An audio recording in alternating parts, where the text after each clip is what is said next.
Baleia assassina. Um nome que inspira terror nos homens do mar em todos os oceanos do mundo.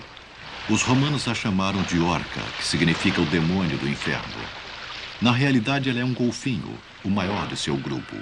Um macho adulto pode pesar até 8 toneladas e sua barbatana dorsal chega a 1,80 m.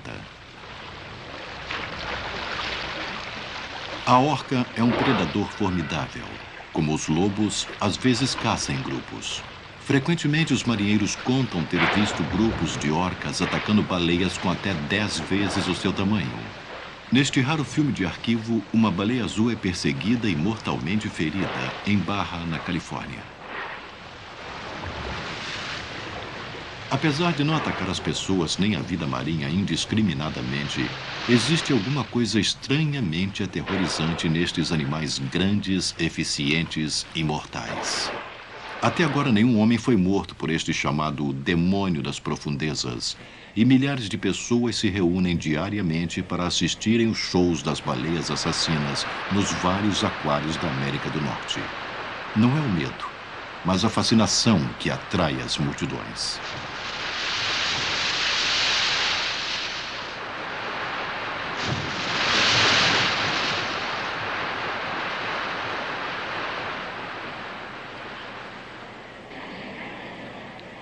Esta menininha é surda.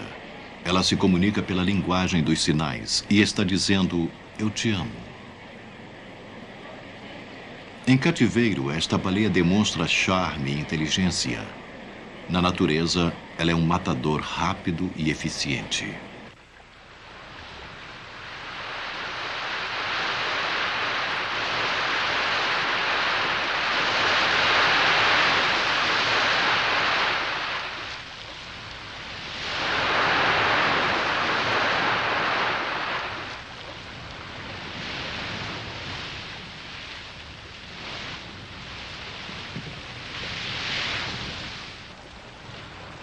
A transformação da opinião pública de grande medo para a adoração pode ser datada por uma reportagem da TV canadense de julho de 1964. Uma orca foi arpoada para servir como modelo para uma escultura em tamanho natural para um aquário de Vancouver, mas ela não morreu. Ao contrário, foi rebocada pelo cabo do arpão para o porto de Vancouver e mantida num cercado provisório. As pessoas ficaram encantadas com seu comportamento dócil. Milhares foram visitar o porto para admirá-la nadando em círculos. Ela foi chamada de Moby Doll. Depois de 55 dias, ela começou a se alimentar com 100 quilos de peixes por dia, que eram recheados com vitaminas.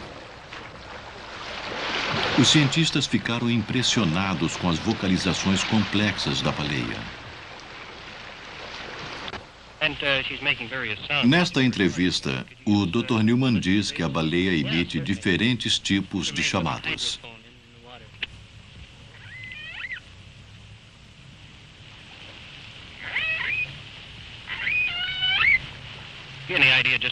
Estes chamados foram gravados graças a um hidrofone colocado na água. Os cientistas não sabem exatamente se esses sons são de curiosidade, nervosismo, ou se ela está chamando outros da sua espécie. Mas no futuro, pretendem estudar melhor os sons e classificá-los. Depois disso, vão estudar as reações da baleia a estes sons gravados.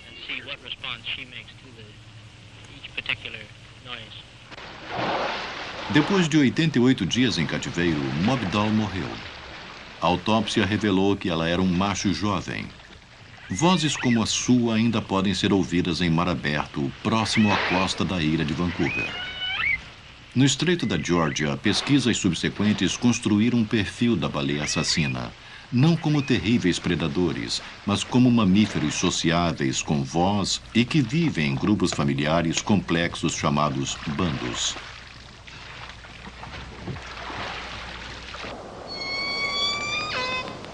Estas vozes pertencem a um grupo que foi chamado de Bando J.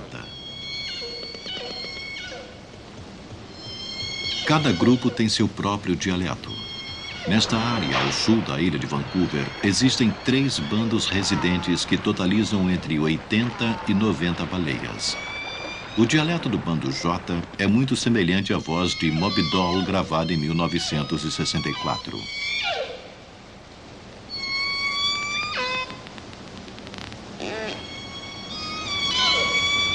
Um bando tem um repertório de aproximadamente 12 chamados.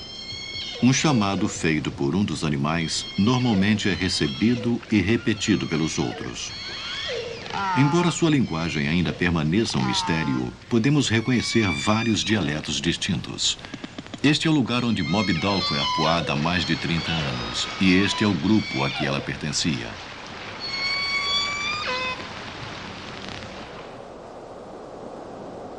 Mais ao sul, em torno da ilha de San Juan, entre a ilha de Vancouver e a costa de Washington, pesquisadores americanos também conhecem bem o bando J. O território deste bando se estende por quase 400 quilômetros e as baleias percorrem este circuito a cada 10 dias. Sob vários aspectos, este é o grupo ideal para se trabalhar. Está regularmente presente e é excepcionalmente tranquilo. A estrutura do bando J é típica. 8 fêmeas, com 6 filhotes de várias idades, seguidas por 3 machos, todos eles filhos de algumas dessas fêmeas.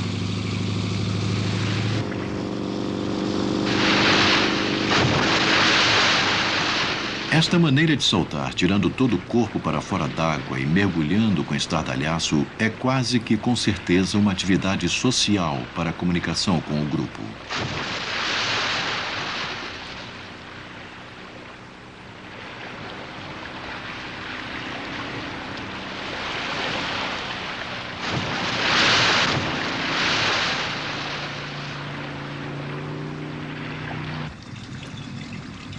Os pesquisadores conseguem fotografar e identificar cada um dos membros dos 3 bandos, reconhecendo-os pela forma das nadadeiras e pelas cicatrizes no dorso.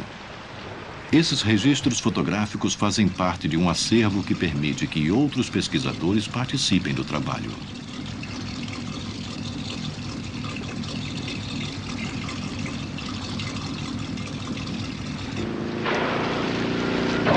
O resultado de anos de trabalho árduo começa a aparecer. Já se sabe, por exemplo, que em liberdade uma orca pode viver por quase 70 anos e que cada fêmea tem em média um filhote a cada 5 anos. As orcas têm seus pesqueiros favoritos, onde o salmão se reúne em densos cardumes. Todos os 3 bandos patrulham a faixa de mar que vai de Washington até águas canadenses. Parece não haver divisão territorial entre os bandos. Normalmente eles caçam em grupos familiares, mas outras vezes se juntam num superbando de 90 membros. O bando que é visto com mais frequência é o J. Mas um outro bando residente também aparece com frequência. É o bando K, e seu maior macho é chamado de K1.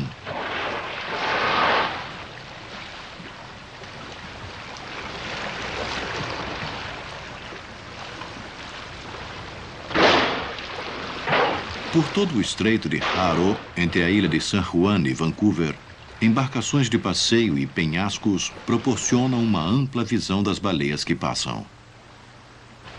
A observação das baleias se tornou um passatempo comum na região. Muitos dos observadores contribuem com o trabalho dos pesquisadores, reportando o aparecimento das baleias entre as ilhas.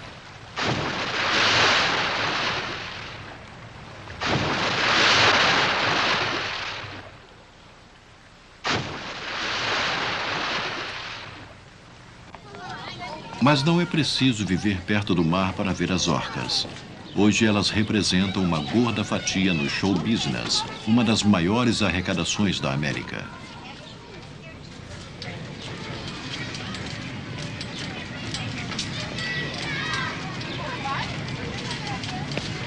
Há debates acirrados sobre a manutenção de baleias em cativeiro.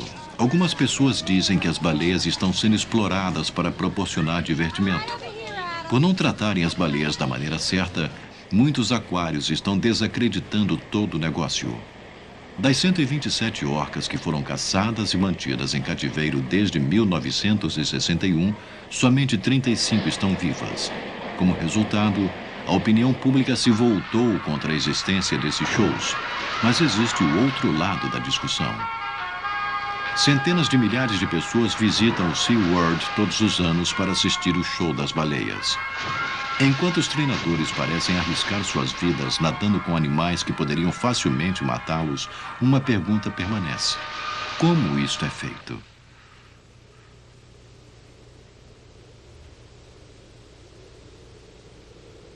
O treinamento é feito entre os shows. Não é questão de recompensa material, nem o uso da força. Os treinadores logo descobriram que as baleias são muito independentes para receber suborno e muito grandes para receber ordens. As baleias não são recompensadas com peixes. Elas têm todo o peixe que quiserem durante todo o dia. Sua recompensa é o tratamento carinhoso e às vezes vigoroso que recebem de seus treinadores.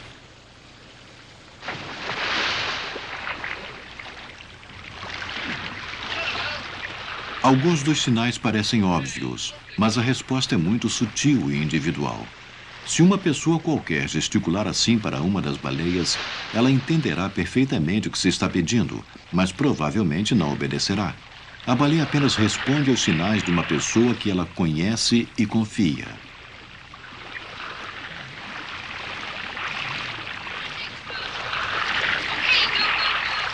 Esta comunicação entre pessoas e animais leva tempo para se desenvolver. Alguns animais respondem a constante atenção e interação melhor do que outros. Os cães, por exemplo, são mais fáceis de treinar do que os gatos. Os treinadores do SeaWorld descobriram que as orcas respondem melhor do que os cães. Elas mostram todos os sinais de que apreciam a companhia humana e gostam da variedade de brincadeiras que os treinadores criam.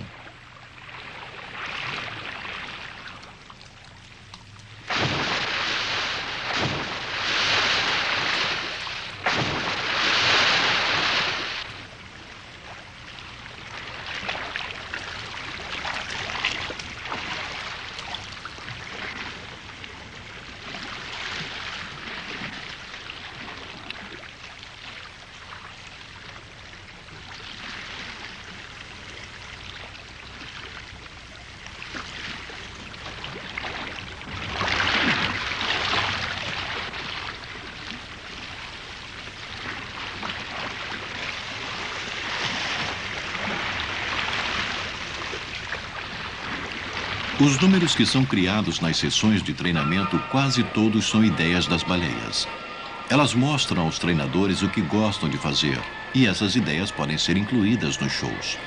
O impacto sobre a opinião pública tem sido colossal. Já se foram os dias em que um treinador de baleias era comparado a um treinador de leões arriscando a vida e a perda de membros, se defrontando com um devorador de homens. O que as orcas pensam ainda é um mistério. Algumas pessoas dizem que são prisioneiros atormentados, caminhando lentamente para a loucura no confinamento de suas piscinas. Outras respondem que as orcas estão saudáveis e aparentemente de bom humor. A verdade é que mais da metade das orcas em cativeiro morre depois de 3 anos.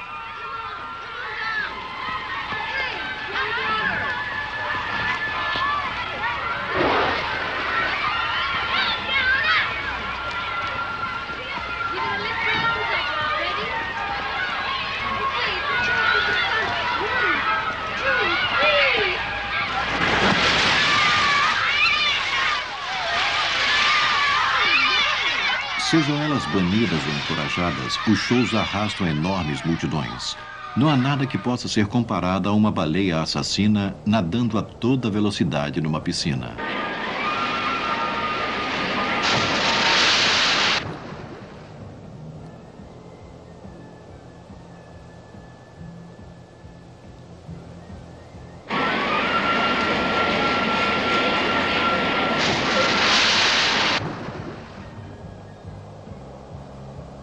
Como as orcas são muito inteligentes, há sempre o perigo delas ficarem aborrecidas com a repetição dos números. Isso faz com que os treinadores se preocupem em não fazer 2 shows iguais.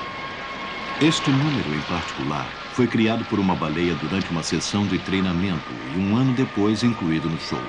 Este foi o tempo que o treinador precisou para aprender a executá-lo.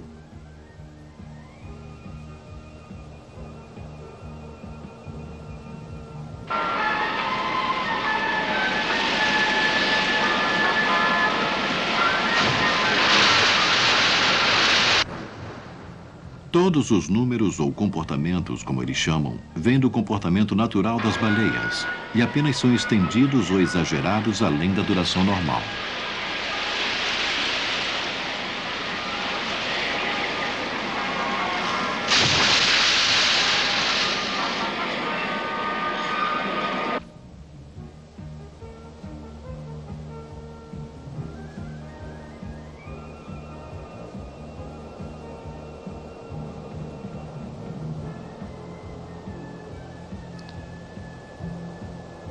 Na natureza, olhar em volta acima da superfície da água é chamado spy hopping. Para o show, a baleia prolonga este movimento e faz uma vistoria demorada. A perfeita sincronização de seus movimentos dá vida ao espetáculo, mas a coordenação perfeita faz parte da vida das baleias e é fácil incentivar essas demonstrações.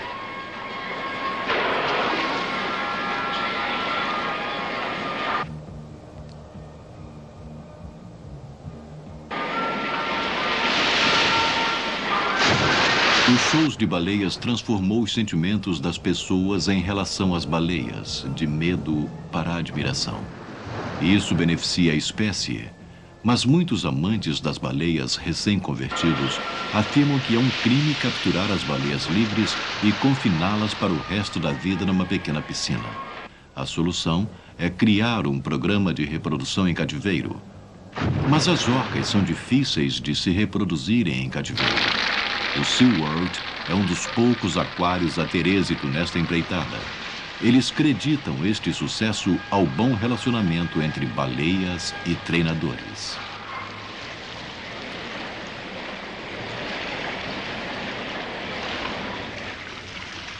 Em seu aprendizado no trato com as orcas, os treinadores perceberam que o jato d'água era muito apreciado.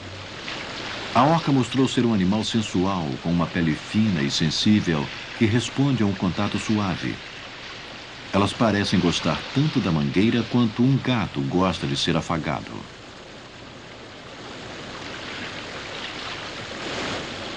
Para cuidar de baleias, é preciso um estudo constante para entender e prever suas necessidades. Quando Kando, uma das fêmeas do SeaWorld, ficou grávida, os treinadores passaram 6 meses ensinando-a a oferecer as tetas quando fosse tocada no lugar certo, da mesma maneira que faria o bebê para se alimentar. Assim, quando o bebê nasceu, ela permitiu que ele mamasse, dando-lhe toda a chance de sobrevivência. Baleias em cativeiro já tinham tido filhotes antes, mas todos morriam porque a mãe não podia ou não sabia alimentá-los. Em 26 de setembro de 1985, após uma gestação de 15 meses, Kando teve seu filhote em frente às câmeras, e este filme inédito rodou o mundo inteiro.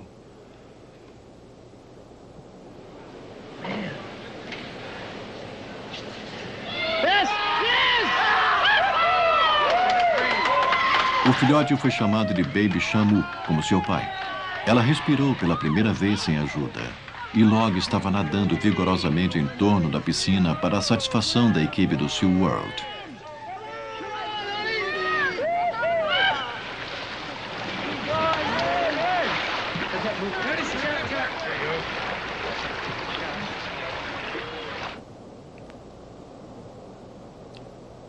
Com uma outra fêmea sempre por perto, como seria na vida em liberdade, Kando estava visivelmente relaxada e confiante o suficiente para alimentar Baby Shamu desde o início, como lhe for ensinado. Antes do seu primeiro aniversário, Baby Shamu já participava do show junto com seus pais.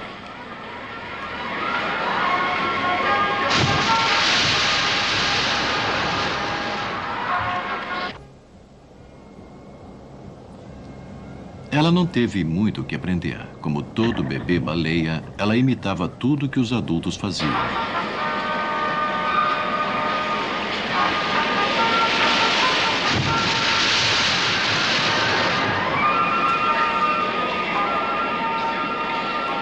Sob o ponto de vista comercial, Baby Shamu representou um lucro monumental. Ela era a estrela do show. Mas ela foi mais importante do que isso. Ela demonstrou que é possível a reprodução e a criação de baleias em cativeiro. Enquanto mais e mais países se dobram à opinião pública e se recusam a permitir que as baleias sejam capturadas em suas águas, a reprodução em cativeiro se torna cada vez mais essencial para que shows como este possam continuar. A sobrevivência de orcas selvagens depende da opinião pública. E o público responde mais positivamente aos movimentos em defesa a um animal que eles sentem que conhecem. As orcas nestes shows e em aquários bem cuidados contribuíram bastante para mudar a mentalidade das pessoas. Hoje, ao invés das orcas serem vistas como devoradores de homens que são arpoadas na primeira oportunidade, elas são vistas como criaturas adoráveis e misteriosas que precisam de proteção.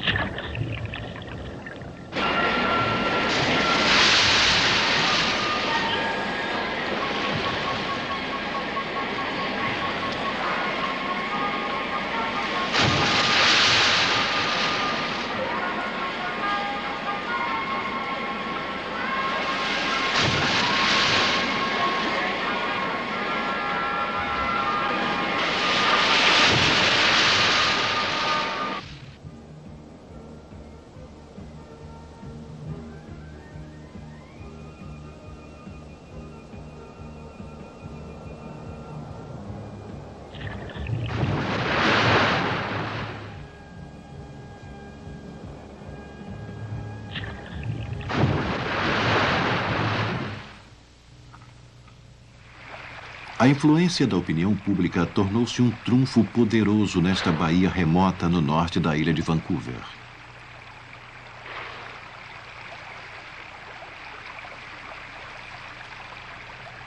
Perto da Baía Robinson, encontra-se uma enseada conhecida pelos cientistas como Praia da Fricção.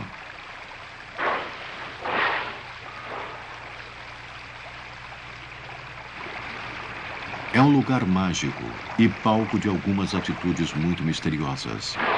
É difícil imaginar o que faz com que esta enseada seja tão atraente para as orcas. Ela é abrigada e o fundo é formado de seixos achatados e lisos, mas é exatamente como as outras baías da região. A água não é muito clara, mas isso não importa para as orcas, porque elas percebem seu mundo muito mais pela audição do que pela visão. Uma das hipóteses é que a configuração acústica da baía, de alguma maneira que os humanos não podem perceber, seja atraente para elas.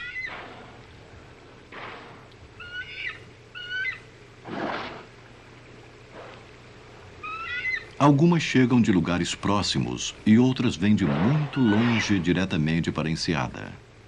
Mas todas elas, quando chegam, se esfregam luxuriosamente contra os seixos lisos do fundo.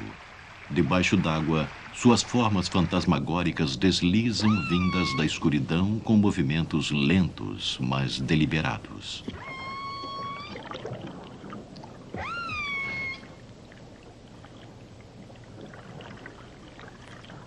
Ninguém sabe exatamente o que significa este comportamento. Mas pela voz das baleias é evidente que é alguma coisa importante. Ninguém mais além delas produz sons como estes.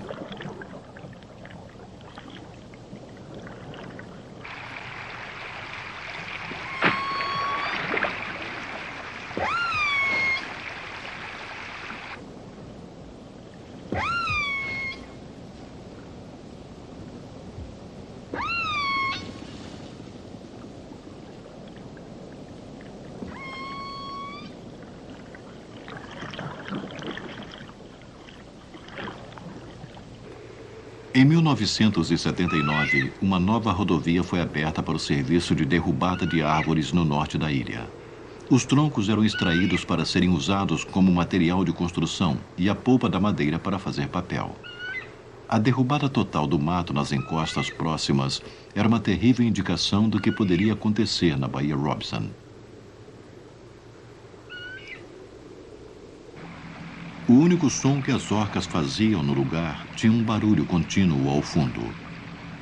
O som das hélices dos barcos que transportavam a madeira em direção às serrarias.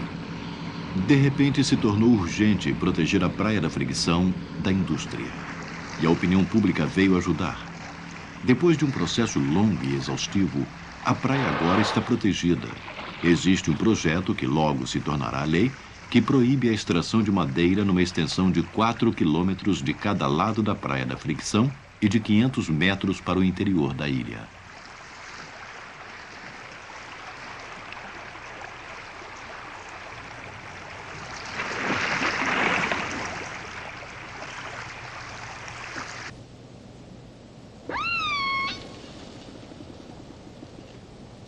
O leque de explicações varia desde higiênico até misterioso. As orcas poderiam simplesmente estar se cuidando, usando a facilidade dos seixos lisos para removerem parasitas de suas peles finas e sensíveis. Outros pesquisadores falam numa conexão sexual. A Praia da Fricção é um dos 3 únicos lugares do mundo onde já se viu uma orca em estado selvagem ter a sua cria. Mas ninguém ainda apresentou uma razão convincente do que elas estão fazendo na realidade.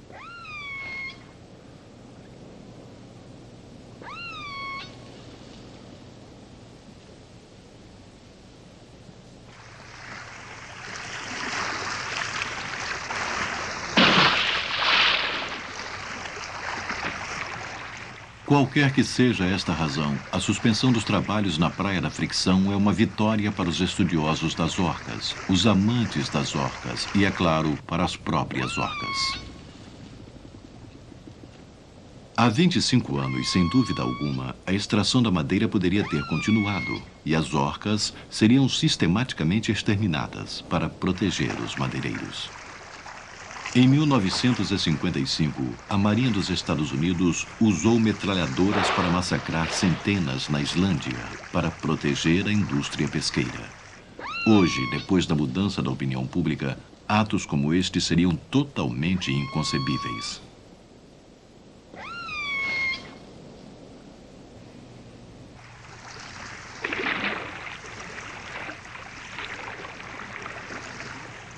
Para entender melhor as orcas, os cientistas começaram a gravar e analisar os sons por elas produzidos. Eles descobriram que seus chamados de contato são únicos em cada bando. E está claro que os conjuntos de sinais chamados de dialetos são passados de geração para geração. Somente 2 grupos de mamíferos são capazes de imitar e aprender sons.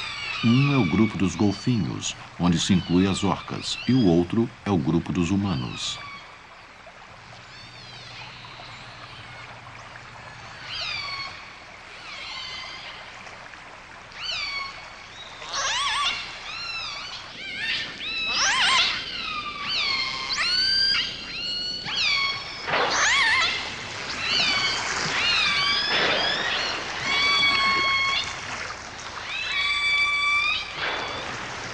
As orcas encontram suas vítimas através de uma forma sofisticada de sonar chamada ecolocalização. É um sistema tão sofisticado que elas podem, mesmo em águas escuras, perceber a diferença entre salmões e bacalhaus a uma distância de 60 metros. Junto com os guinchos de ecolocalização e uma dúzia de chamados padronizados, as orcas normalmente batem na água com suas caudas e nadadeiras. Mesmo sem entender o significado de seus chamados, é óbvio que elas usam o som para se comunicar. Aqui uma fêmea está tentando dormir, mas seu bebê quer brincar. Da superfície, a cena parece tranquila, mas debaixo d'água, gravações do episódio contam uma outra história. Conforme a fêmea vai perdendo a paciência, sua voz começa a ficar mais alta.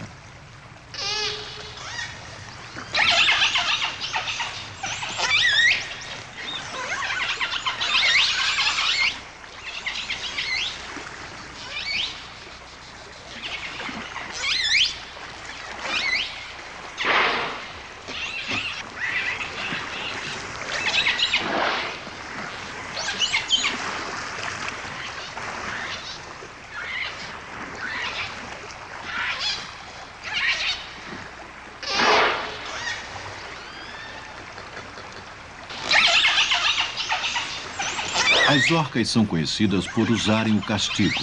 Mas neste caso, as batidas da cauda mandam uma terrível mensagem.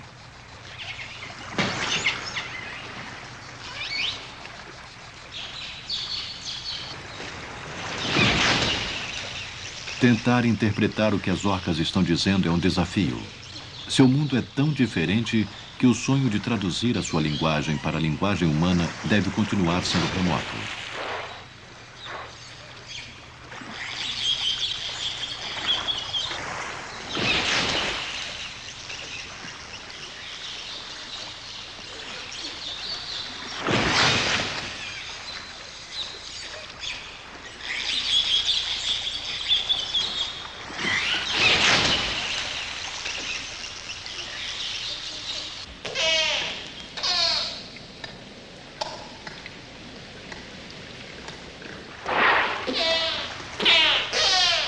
De tempos em tempos, o grupo fica todo junto para descansar por algumas horas.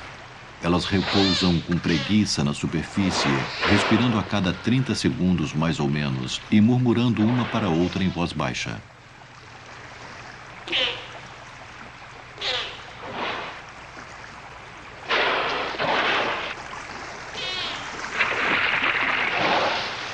A intervalos regulares, o grupo todo faz um mergulho de 5 minutos. Os chamados sonolentos parecem coordenar esses mergulhos, mantendo o grupo bem perto todas as vezes. Mas por que esta união é importante para um animal sem inimigos naturais é mais um dos mistérios da orca.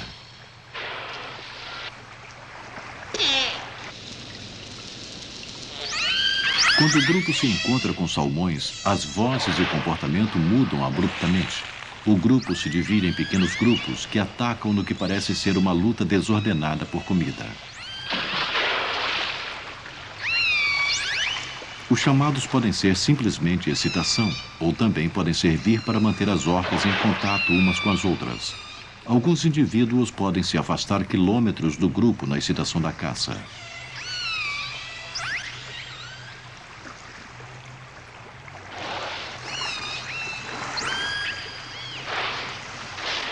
Os pescadores dizem que as orcas caçam em equipe, reunindo o salmão num grupo para que cada uma delas tenha a sua vez de comer. Mas evidências científicas sugerem que é cada uma por si quando o peixe é escasso.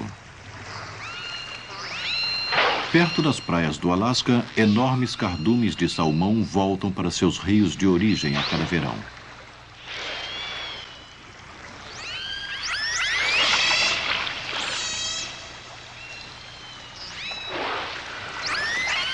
Este grupo foi encontrado em Prince William Sound durante o verão de 1987.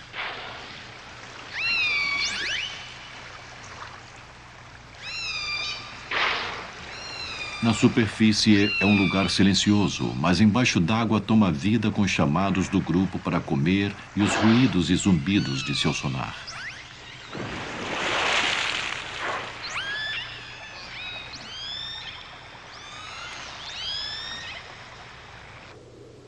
Prince William Sound era o lugar favorito das orcas por causa da abundância de comida no verão. Agora, depois do vazamento de óleo, seu futuro é incerto. Existem cenas que certamente não se repetirão, mas muito em breve, com certeza, os números também não. Ele fica na ponta do Golfo do Alasca e aqui, na parte oeste do Sound, existiam 10 grupos que vinham regularmente passear, fazendo um total de aproximadamente 170 animais. Agora, quem sabe?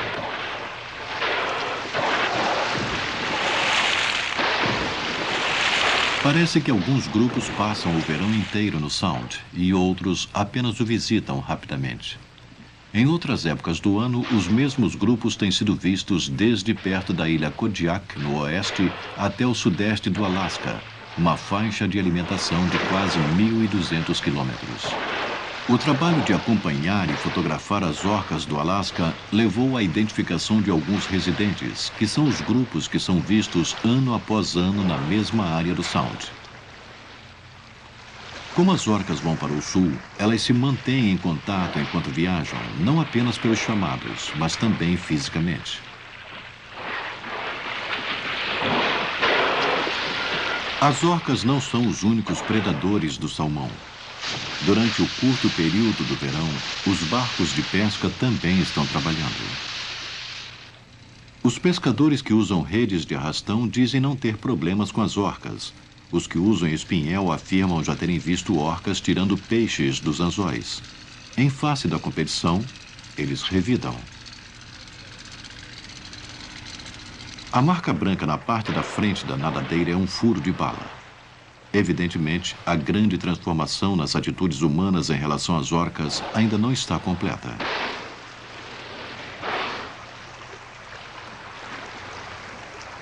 Um dos pesquisadores de Prince William Sound descobriu que enquanto algumas orcas são de difícil aproximação, outras demonstram grande interesse pelo seu barco.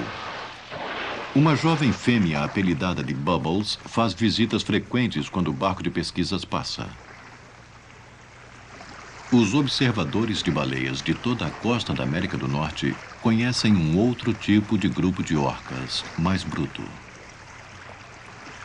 Os cientistas os chamam de transientes, para diferenciá-los dos bandos residentes. Os transientes aparecem com pouca frequência em outras partes da área das orcas, mas no Alasca, esses grupos estão presentes em 1/3 dos encontros com orcas. Sabe-se que eles diferem de várias maneiras dos residentes sociáveis e que se alimentam de peixes, e que seus pequenos grupos viajam quase que silenciosamente.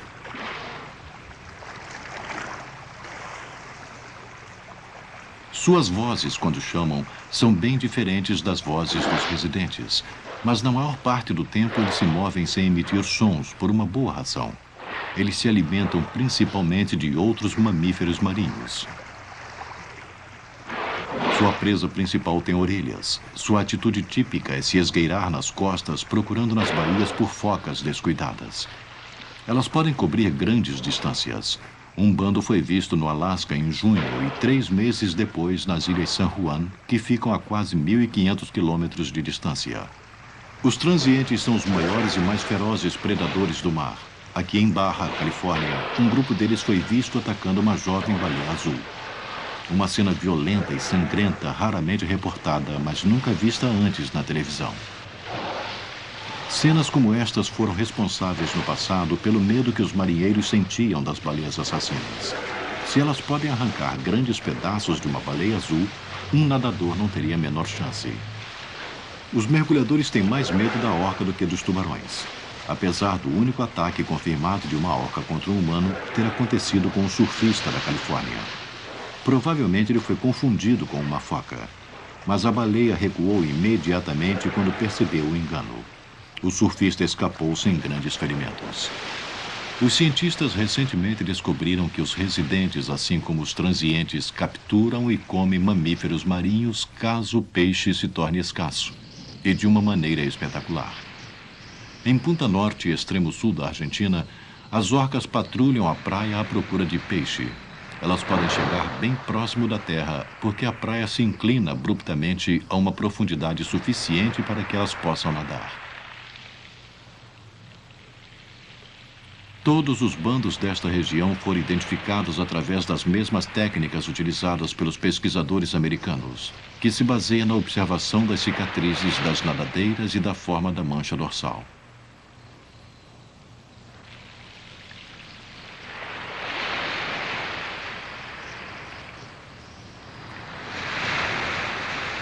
Este grupo familiar em particular está nesta praia durante o ano todo.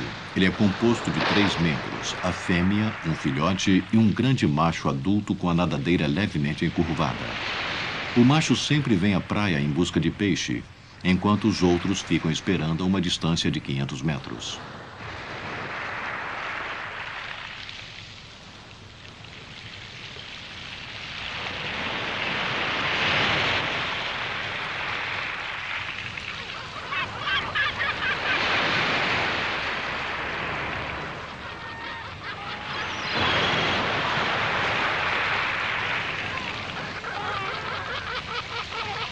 Períodos de tranquilidade se alternam com violenta atividade, que é quando a orca encontra sua presa.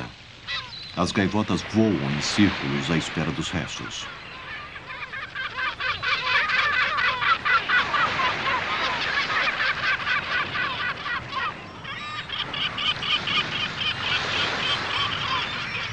Ocasionalmente, um peixe dispara buscando segurança dentro das ondas, mas é seguido pela baleia. Este macho tem quase 10 metros de comprimento.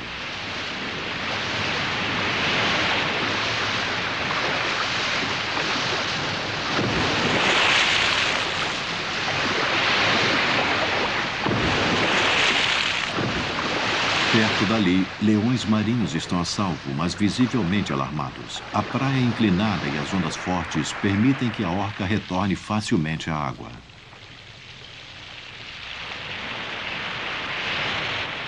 Uma vez na água, a orca retorna à pesca. Mas ela esteve muito perto de um tipo de alimentação que é muito mais nutritiva e mais fácil de pegar: leões marinhos e seus filhotes. É assim que os predadores descobrem novas presas. A forma da praia na maré baixa é muito importante para o que vai acontecer em seguida. A barreira de pedras na praia é cortada por um profundo canal que leva até a marca da maré alta no limite da praia de Cascalho. Na maré alta, os leões marinhos estão perfeitamente seguros quando nadam sobre o fundo rochoso.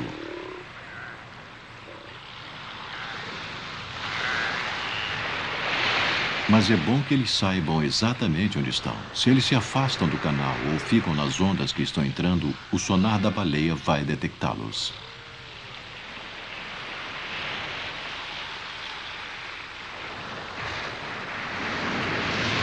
Ataques como este ocorrem durante todo o ano, mas frequentemente falham.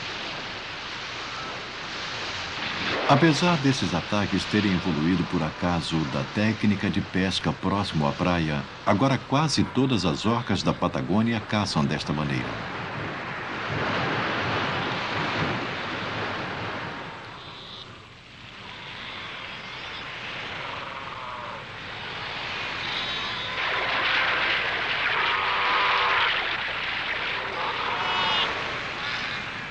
O pico do seu sucesso é em março e abril, quando os filhotes em crescimento se tornam mais audaciosos, mas ainda são inexperientes. Flutuar na água diretamente em frente às mandíbulas de uma orca parece tolice, mas o leão marinho adulto sabe perfeitamente onde está o limite da rocha submersa, e a orca não vai ou não pode cruzar esta linha. Os adultos sabem o que fazer. Os jovens inexperientes é que saem perdendo.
O macho leva sua presa para águas profundas, onde sua fêmea e o filhote aguardam para se alimentar.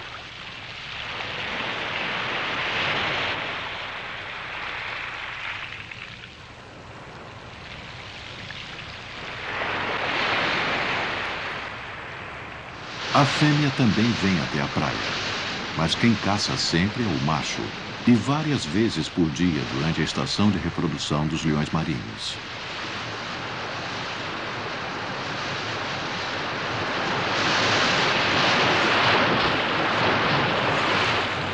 As perdas para a população de leões marinhos no total são insignificantes, mas para a família de orcas, quando o peixe escasseia, os leões marinhos são um suplemento valioso para sua dieta. Em Punta Norte, não só os leões marinhos são vítimas das orcas. Elas também pegam presas maiores. Na mesma praia, uma pequena colônia de elefantes marinhos chega todos os anos para ter seus filhotes. Eles lutam para determinar a ordem na disputa pela liderança do grupo nas próximas estações. Os conflitos seguem um ritual.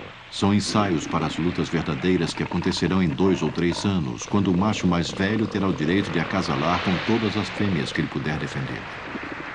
Apesar de haver poucos ferimentos, os dentes são importantes porque eles determinam a posição social dos jovens machos. As lutas tendem a distrair sua atenção de eventos importantes, como sua posição na praia.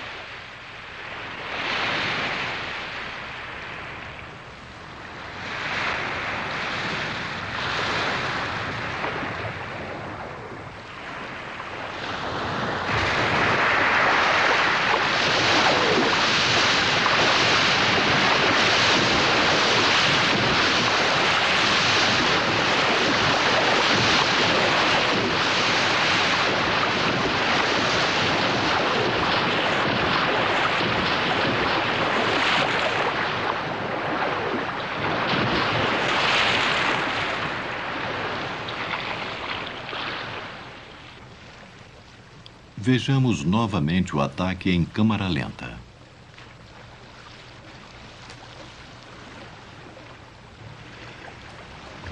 O macho que estava de costas para o mar estava muito concentrado na luta pela posição. Ele não reagiu ao pânico óbvio de seu rival.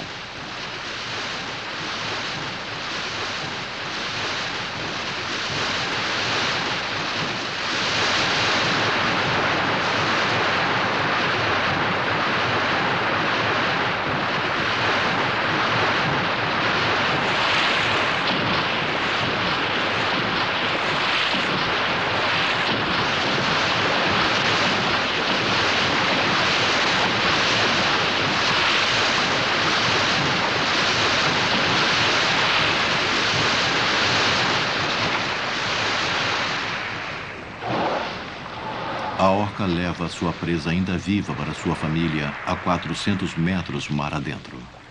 As observações sugerem que o elefante marinho é dado ao filhote para que este o mate, como parte de seu treinamento para a vida nessas águas.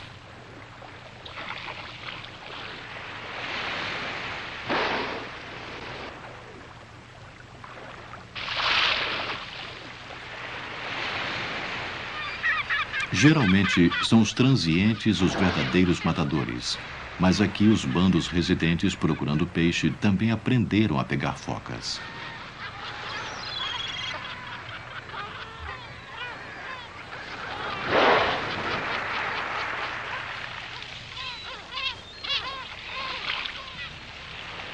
As gaivotas e os mergulhões rodeiam os restos como abutres marinhos. A comparação é perfeita. A orca é o tigre dos mares, o predador máximo. Em todos os oceanos do mundo, seu comportamento social e sua inteligência evidente, junto com seu tamanho, sua força, a fazem invencível. Só a raça humana já desafiou a supremacia do matador.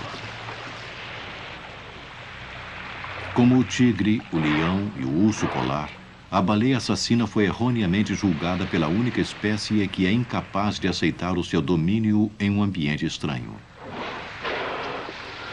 Mas o futuro para as novas gerações de orcas parece mais brilhante. Elas não são mais massacradas por causa de um medo absurdo, e esforços têm sido feitos para proteger seu ambiente.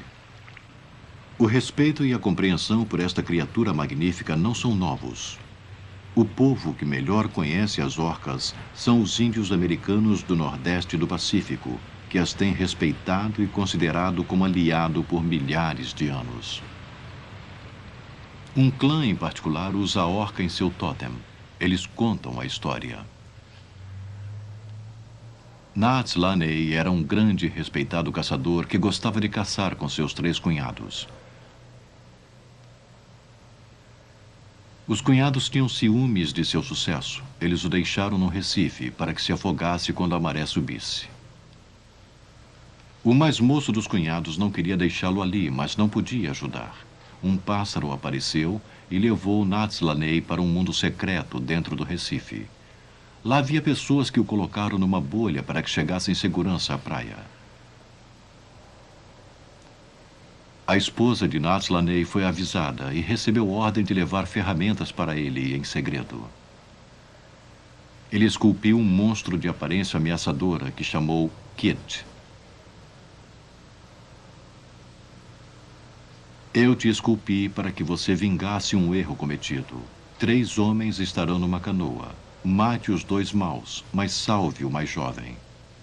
A baleia assassina executou os 2 irmãos e levou o mais jovem para a praia. Natslanei ordenou então que a baleia nunca mais ferisse um homem e a soltou no mar.